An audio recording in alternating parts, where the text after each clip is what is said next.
ಅಕಾಲದಲ್ಲಿ ಅಕಾರ್ಯ ಅನ್ನೋ ಹಾಗೆ ಈ ಶರಾವತಿ ಪಂಪ್ ಸ್ಟೋರೇಜ್ ಪ್ರಾಜೆಕ್ಟ್ ಅಂತೆ. ಅಂದ್ರೆ ಮತ್ತೆ ನಾಡು ಕಾಡ್ ಹತ್ರ ಹೋಗಿ ಗಬ್ಬೆಪ್ಸೋ ಸ್ಕೀಮು. ಅಗಾಧವಾದ ಸಸ್ಯರಾಶಿ, ಶ್ರೀಮಂತ ಮಳೆಕಾಡು, ಜೀವ ವೈವಿಧ್ಯತೆಗಳ ಬೀಡಾಗಿರೋ ಪಶ್ಚಿಮ ಘಟ್ಟಗಳ ಸಾಲಿನಲ್ಲಿ ಬರೋ ಉತ್ತರ ಕನ್ನಡ ಜಿಲ್ಲೆಯ ಆ ಪ್ರದೇಶದಲ್ಲಿ ಇನ್ಮುಂದೆ ಪ್ರಾಣಿ ಪಕ್ಷಿಗಳ ಆರ್ತನಾದ, ಡ್ರಿಲ್ಲಿಂಗ್ ಮಿಷನ್ಗಳ ಘಂಟಾನಾದ, ಢಾಮ್ ಢೂಮ್ ಸದ್ದು ಕೇಳೋ ಹಾಗಾಗುತ್ತೆ. ಈ ಕಾರ್ಯಕ್ಕೆ ನಮ್ಮ ಸರ್ಕಾರ ಜೈ ಹೋ ಅಂದಿದೆ.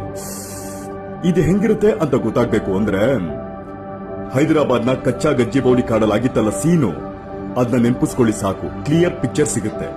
ಆಮೇಲೆ ಜನ ರೊಚ್ಚಿಗೆದ್ರು ಆ ಪ್ರಾಜೆಕ್ಟು ನಿಲ್ತು. ಆದ್ರೆ ಈ ಯೋಜನೆ ಏನಾದ್ರೂ ಆಗೋಗ್ ಬಿಟ್ರೆ ಅದಕ್ಕಿಂತ ದೊಡ್ಡ ಮಟ್ಟದ ಅನಾಹುತ ಆಗುತ್ತೆ. ಅಲ್ಲ, ಈ ಯೋಜನೆಯನ್ನ ಕೇಳಿದ್ಯಾರು? ಜನಪ್ರತಿನಿಧಿಗಳ.